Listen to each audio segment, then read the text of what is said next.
السلام علیکم دوستو، میں تہاڈا بھرا شاعر امان اللہ احمد اور تساں دیکھدے پے وے میرا official YouTube channel poetry of Amanullah Ahmad. امید کریں نا سی تساں سارے ٹھیک ٹھاک ہو سو، ہسدے تے وسدے پہ ہو سو، اور دعا ہے کہ وسدے رہن سہیں جھوپڑ جھگیاں ماڑیاں محل مکان اور سونا پاکستان۔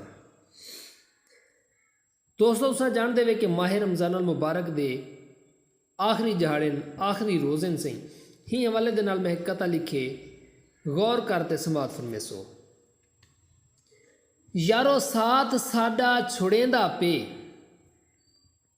یارو ساتھ ساڈا چھڑیندا پے تے درد ہجر دیندا پے، یارو ساتھ ساڈا چھڑیندا پے تے درد ہجر دیندا پے، ساڈا کیویں احمد سال نبھسی ہن ماہ رمضان ویندا پے، ساڈا کیویں احمد سال نبھسی ہن ماہ رمضان ویندا پے۔